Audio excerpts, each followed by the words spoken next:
Orang Farisi itu nama suku atau nama jabatan? Apa artinya Farisi? Terima kasih. Orang Farisi itu nama suku atau nama jabatan, dan apa artinya Farisi?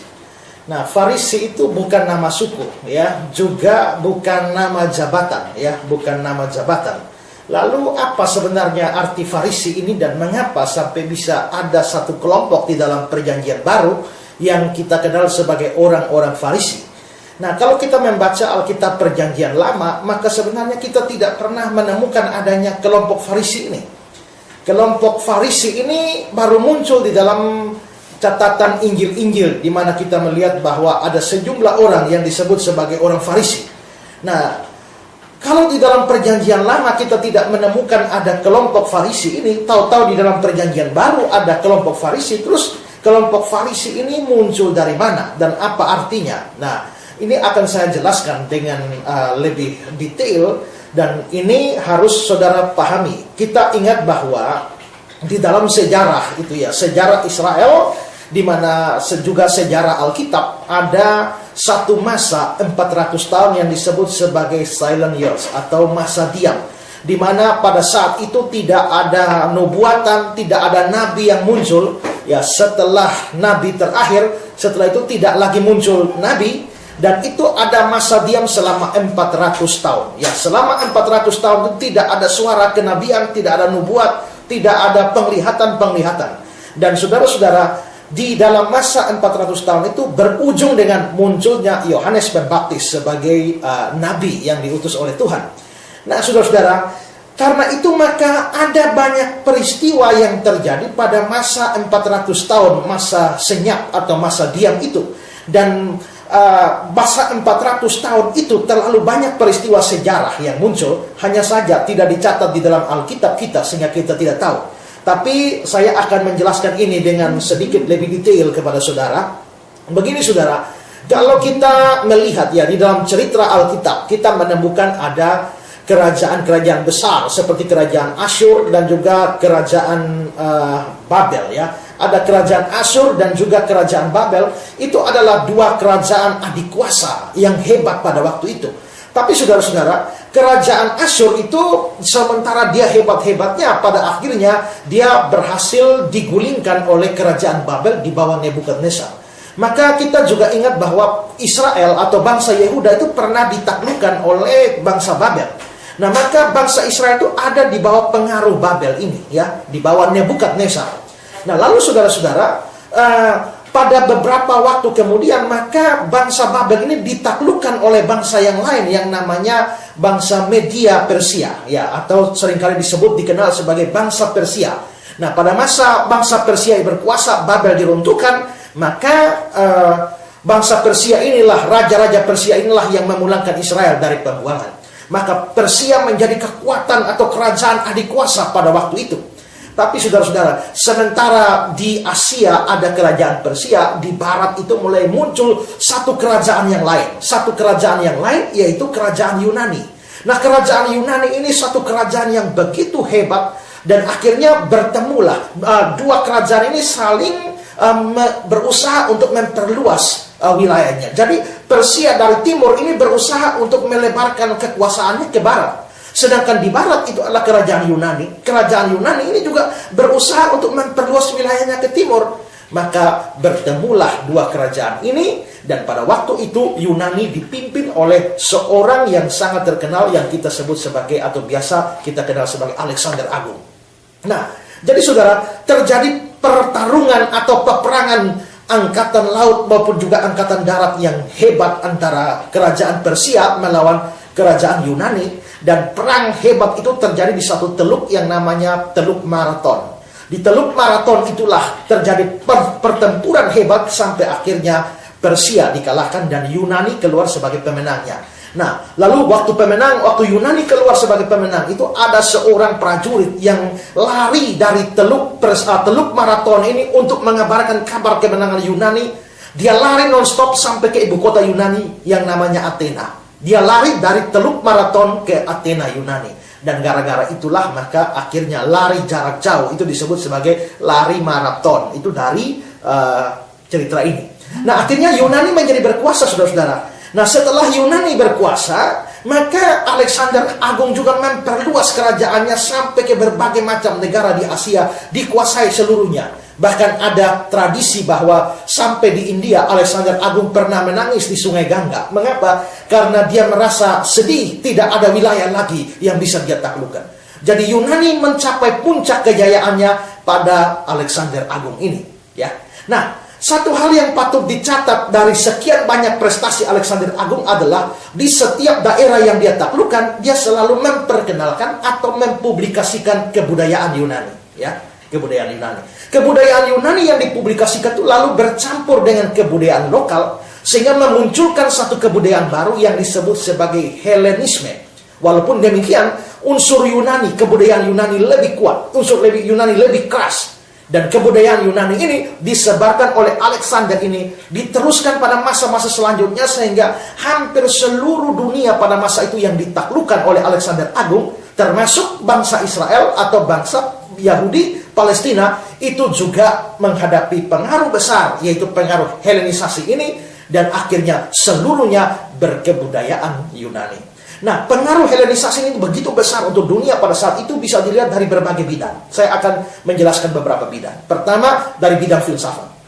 Nah, dari bidang filsafat ini, gara-gara Helenisasi itu muncul dan populernya beberapa aliran filsafat Yunani yang terkenal, seperti aliran Stoa dan aliran Epikurean, ya. Dan bahkan mereka berkembang menjadi sekolah atau akademi khusus. Di dalam Perjanjian Baru kita bisa melihat mereka masih mempunyai pengaruh yang kuat. Bahkan Rasul Paulus pernah berdebat dengan ahli pikir dari golongan Epikurus dan juga dari Stoa. Itu saudara bisa lihat di dalam Kisah Rasul pasal yang ke-17 ayat yang ke-18. Jadi itu bidang filsafat. Pengaruh Helenisasi begitu kuat. Lalu dari bidang arsitektur, itu dalam bidang seni mereka mengembangkan seni pahat dan seni lukis yang hebat sekali. Bahkan karena Alexander juga mencapai wilayah India, maka budaya Helenisme ini juga mempengaruhi kebudayaan Hindu-Buddha di India. Ada seorang namanya C.I. Packer. Dia mengatakan bahwa perpaduan yang Alexander lakukan terhadap budaya Timur dan budaya Helenis dari Barat dapat dilihat bahwa pada patung-patung Buddha Gautama abad yang ketiga sebelum Masehi yang dengan mencolok menampilkan ciri Helenis terutama pada bagian bawah. Jadi sampai patung-patung Buddha Gautama pun itu ada pengaruh Helenis di sana, ya. Budaya Helenis juga merembes masuk pada bait Allah pada zaman Herodes, karena bait Allah Yahudi yang dibangun oleh Herodes itu sebenarnya bercorak Yunani, bercorak Helenis.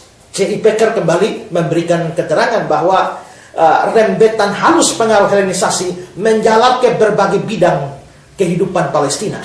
Salah satu di antaranya adalah bidang arsitektur, dan bait Allah di Yerusalem yang dibangun Herodes adalah contoh konkret dari hal ini. Bait Allah dibangun seperti kuil-kuil Yunani lain di dunia timur, berdiri di atas halaman yang dikelilingi oleh serambi-serambi lengkap dengan pilar-pilar gaya Korintian yang tegak bebas. Jadi bait Allah Yahudi pun tidak luput dari pengaruh Helenisasi ini.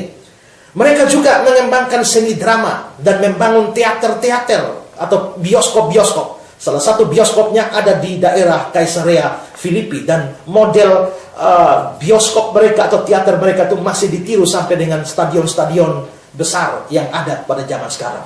Gedung teater seperti ini pernah disinggung di dalam Alkitab, di dalam Kisah Rasul 19 ayat 29. Seluruh kota menjadi kacau dan mereka ramai-ramai membanjiri gedung kesenian. Nah, gedung kesenian itu adalah gedung teater mereka. Jadi dalam bidang arsitektur, mereka bangun gedung di berbagai tempat dengan model dan gaya-gaya Yunani. Ya, itu bidang arsitektur, seni arsitektur. Lalu bidang pengetahuan, Helenisasi juga atau Helenisme ini begitu kuat dalam bidang pengetahuan, sangat menonjol. Dalam bidang pengetahuan mereka meletakkan landasan-landasan penting bagi penyelidikan-penyelidikan di bidang geometri atau ilmu ukur, permesinan, geografi, atau astronomi, ilmu falak, dan lain sebagainya. Dan saudara bayangkan bahwa hampir semua cabang ilmu pengetahuan itu mempunyai asal-usul etimologi dari bahasa Yunani. Biologi itu dari bahasa Yunani bio yang artinya hidup, dan logi itu dari kata logos bahasa Yunani yang artinya ilmu hayat atau ilmu tentang kehidupan. Psikologi itu dari kata psuke atau psike, dan logi bahasa Yunani ilmu, jadi itu ilmu jiwa. Arkeologi itu dari kata arke yang artinya zaman dulu, sehingga arkeologi itu adalah ilmu kepurbakalaan.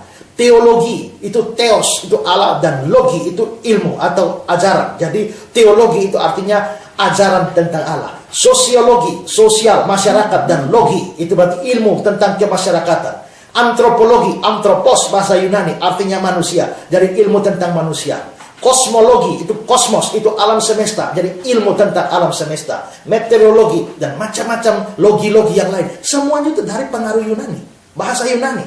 Jadi pengaruh Helenisasi pada dunia pendidikan itu begitu hebat. Dan salah satu kota Helenis yang sangat berpengaruh di dalam pengembangan ilmu pengetahuan itu adalah satu kota di Mesir yang namanya Alexandria. Dan di kota Alexandria ini didirikan banyak sekolah, pusat pendidikan yang melahirkan banyak cendekiawan pada waktu itu. Ya, bahkan di Alexandria pun ada dibangun perpustakaan besar sebagai pusat ilmu pengetahuan.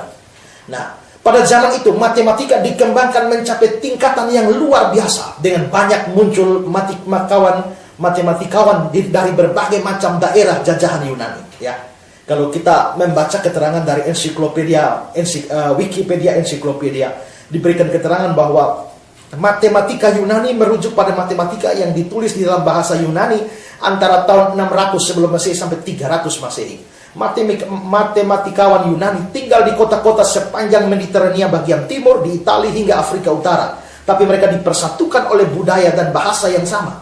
Matematikawan Yunani pada periode setelah Alexander Agung kadang-kadang disebut sebagai matematika Helenisasi.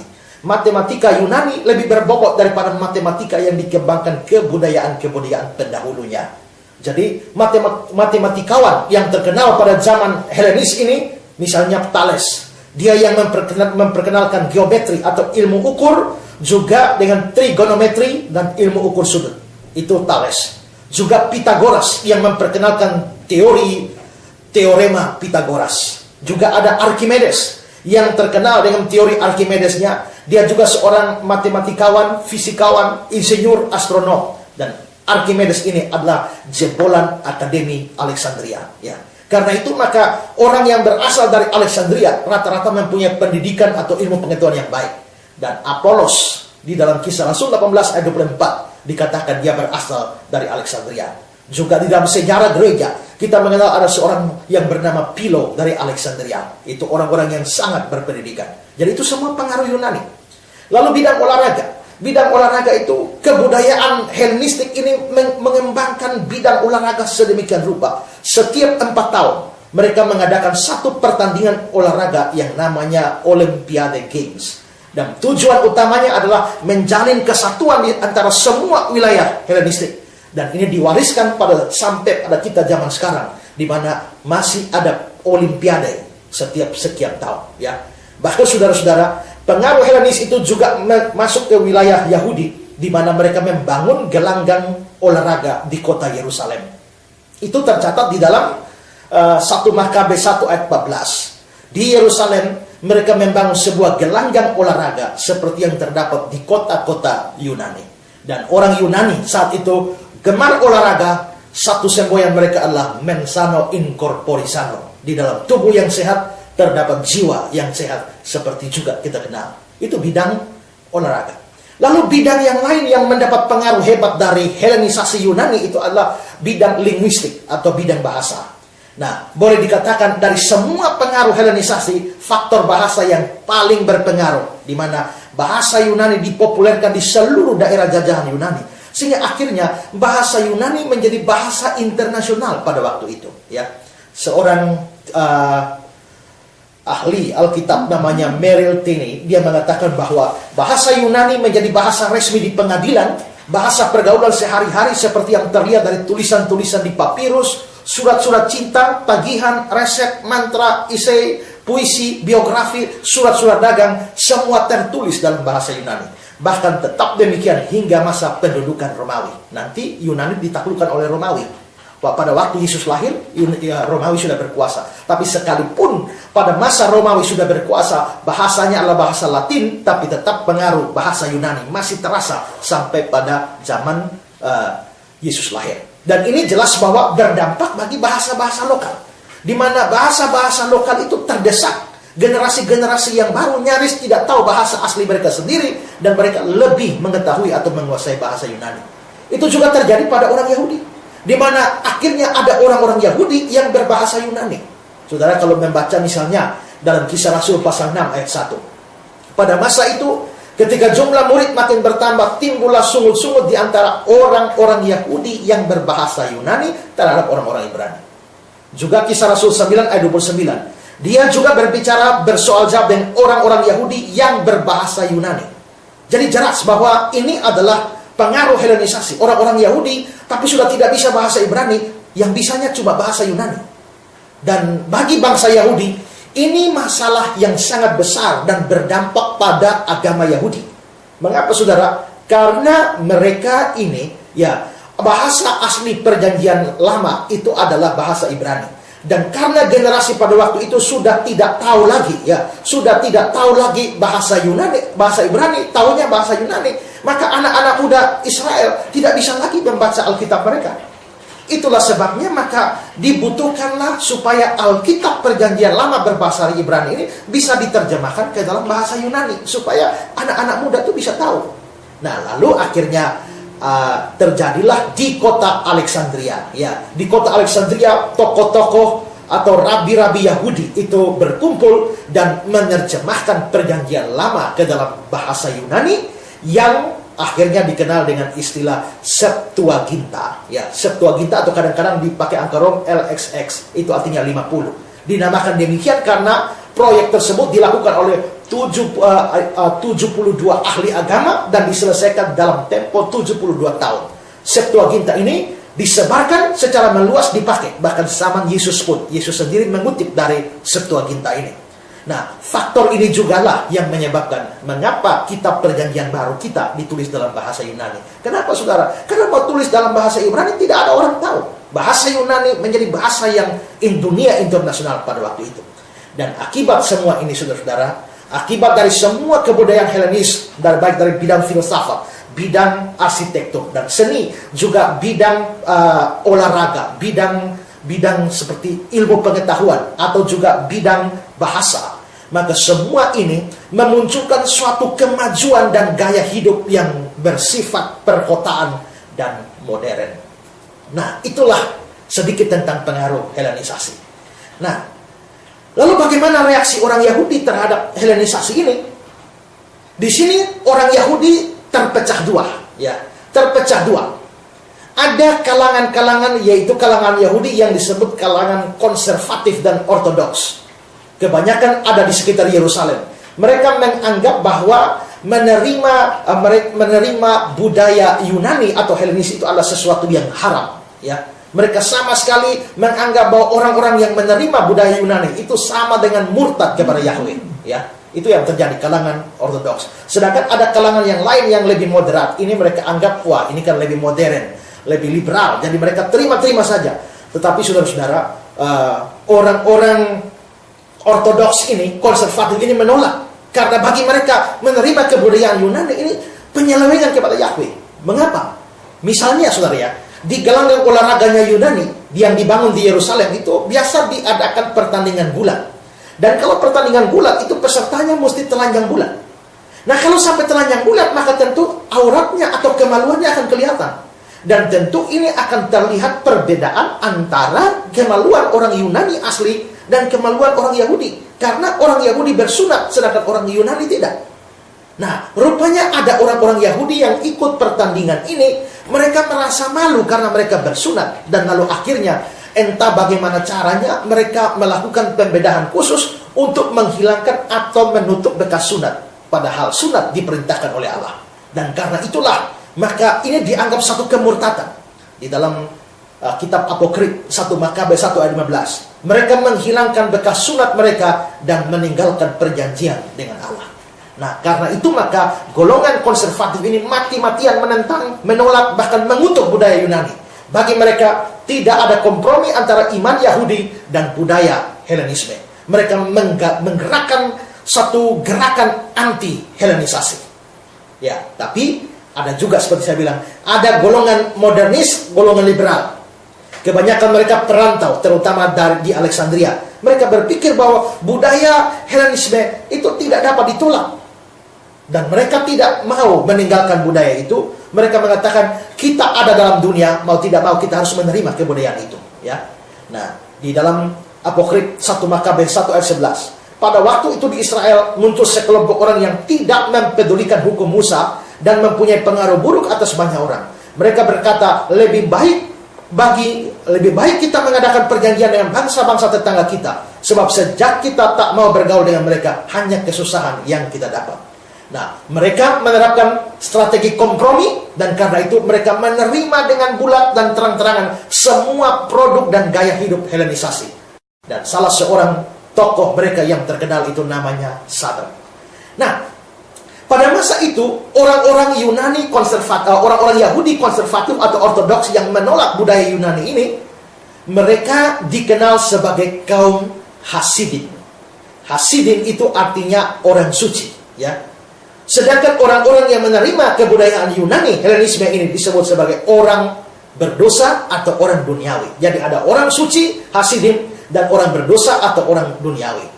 Dan sering dengan waktu, maka golongan modernis ini lalu menjadi warga menengah, sedangkan golongan konservatif menjadi warga yang golongan modernis ini menjadi warga utama, sedangkan golongan yang konservatif ini mulai tergusur. Tapi saudara-saudara, ini menambah ketegangan di antara dua kelompok ini.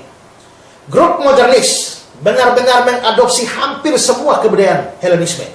Dan karena pimpinan mereka bernama Sadok, maka akhirnya grup mereka dinamakan Saduki.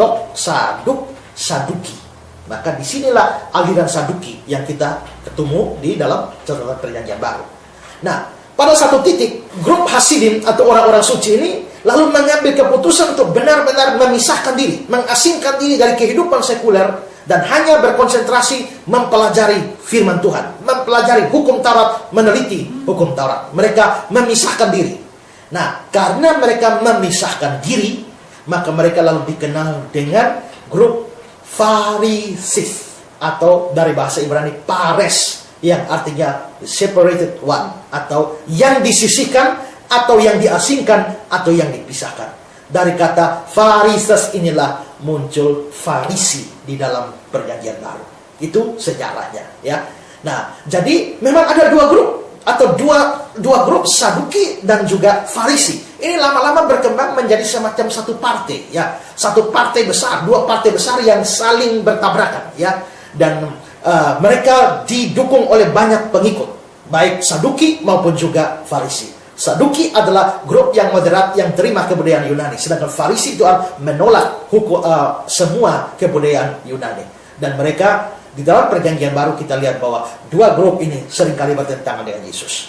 Dalam Matius 22 ayat 33, pada hari itu datanglah kepada Yesus beberapa orang Saduki yang berpendapat tidak ada kebangkitan. Mengapa orang Saduki tidak percaya ada kebangkitan? Karena pengaruh Yunani.